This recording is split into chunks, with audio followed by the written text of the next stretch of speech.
예, 대구 북구을 출신 국민의힘 김성수입니다. 먼저 근영준 후보자님, 대법관 후보자 제청을 축하를 드립니다. 제가 청문회 준비하면서 이제 주변의 분들 이렇게 의견을 좀 자문을 해봤더니 상당히 좋은 평판들이라서 저도 굉장히 긍정적으로 생각을 합니다. 일단 그 후보자에 대해서 우리 이 공직자들 뭐 전체 그 행정부 공직자까지 포함해서 보면은 일반 국민들보다는 좀 높은 수준의 그 윤리 의식, 도덕관을 요구하는 거 아니겠습니까? 그래서 재판 과정에서도 보면은 똑같은 범죄를 범한 경우에도 이 공직자인 경우에는 좀 형을 가중하는 그런 결정을 하는 경우가 많지 않습니까? 네, 뭐 일률적으로 공직자라는 이유만으로 형을 가중하지는 않는 것으로 알고 있지만 하나의 양형 요소로 고려할 수 있다고는 생각합니다. 근데 특히 이제 공직자 중에서도 우리 법관 같은 경우에는 어떻게 보면은 한 사람의 인생을 좌우할 수 있는 그런 판단을 하기 때문에 더욱더 엄격한 윤리의식이 요구되는 거 아닙니까? 네, 그렇습니다. 그렇기 때문에 사실은 법관이 그 사회적인 비난을 받을 만한 뭐 거짓말을 한다든지 또 기득권의 이익을 옹호한다든지 또 재판 전후에 재판에 영향을 끼칠 수 있는 사람들을 만난다든지 뭐 이런 것들은 최대한 하지 말아야 할 거 아니겠습니까? 네, 의원님 말씀하신 것처럼 일반적으로 법관들이 높은 윤리의식을 가질 필요가 있습니다.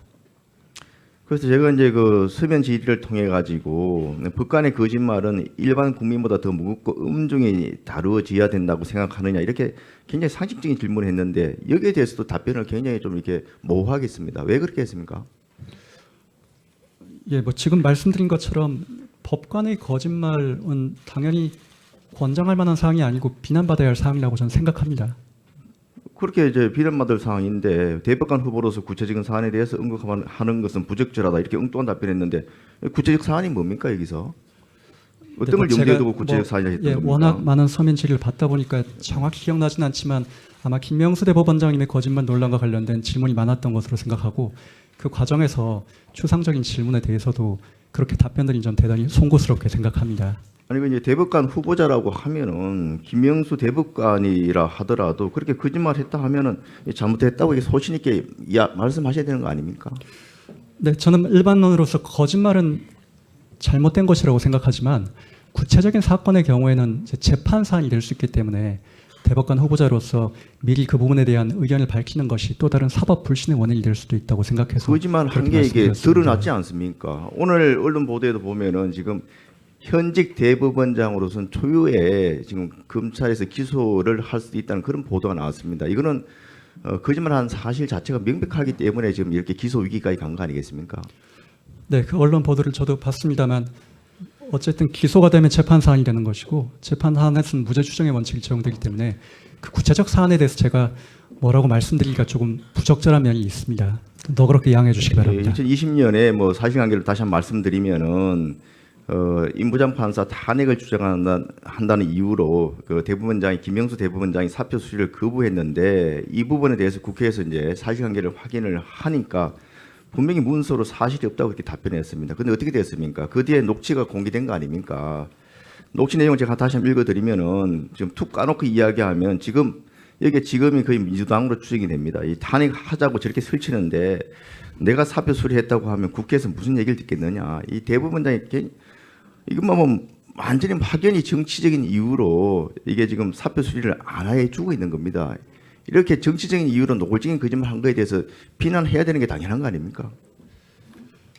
네, 의원님 아까 말씀드렸던 것처럼 법관의 윤리의식이 높아야 한다는 점, 거짓말은 결코 권장되어서는 안 된다는 점 말씀드릴 수 있고 이 사안은 재판 사안이기 때문에 그 다음에 김명수 대법관이 진짜 사법부에 그냥 실추시킨 사례는 뭐 한두 가지가 아닙니다. 대표적으로 보면은 지금 그 한진 대한항공 조현한 한진 부사장 해왕 사건과 관련해 가지고 그때 재판이 있었습니다. 결국은 2심 마지막 3심까지 가서 대법원에서 2심을 최종 합격을 확정해서 집행유예를 좀 풀려나게 했었는데 문제는 그 한진 법무팀에 대법원장의 며느리가 있었다는 겁니다.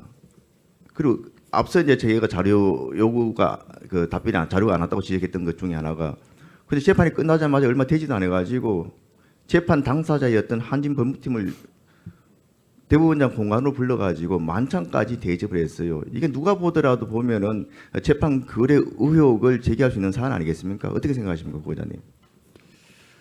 네, 제가 법원을 오래 떠나 있어서 사실 그 사안을 정확히 인식하고 있지는 못합니다만 어쨌든 일반론으로 법관이 공정성을 의심받을 수 있는 그런 상황은 피해야 하는 것이 맞다고 생각합니다. 이게 재판 거래 의혹이 더욱 이렇게 좀 짙은 부분은 뭐냐 하면은 이렇게 공간에서 만찬까지 했을 뿐만 아니고 바로 그 1년 뒤에는 이 변호사들한테 대해서 해외 연수에 그 특혜를 주는데 이 해당되는 그 강모 변호사한테는 다른 직원들보다 굉장히 빠르게 산의 연수까지 보내주는 특혜를 받았습니다.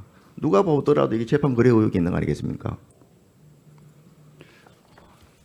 예, 뭐 그런 구체적인 사실관계에 대한 판단을 제가 이 자리에서 바로 드리기가 조금 어려운 측면이 있습니다. 당사자에 대해서 특정하지 않고 만약에 앞으로 대법관이 되신 이후에 대법원장이나 또 주변에 대법관이나 지금 이와 유사한 사례 이게 거짓말을 한다든지 또 본인이 직접 재판했던 사건과 관계 있는 변호사를 재판 전후에 만난다든지 이런 사실을 인지하게 됐을 때 어떻게 처신하시겠습니까? 예, 만인은 법 앞에 평등해야 하고 재판의 저울은 어느 쪽으로도 기울어져서는 안 됩니다. 그래서 그런 말씀하신 사적 관계 때문에 재판의 독립성과 공정성이 해쳐져서는 절대로 안 된다고 생각합니다. 그런 행위를 한 사람이 동료 대법관이거나 대법원장이면 그냥 못 본 척 가만히 있으시겠습니까? 아니면 어떤 말씀을 하시겠습니까? 예, 말씀드린 대로 법 앞에서는 대법원장이든 대법관이든 누구이든 평등하기 때문에 모두가 법적 요청을 지켜야 한다고 저는 생각하고 있습니다. 대법관으로서 국민의 신뢰를 좀 저버리고 사법부를 실출시킬 수 있는 그런 그렇게 하겠습니다.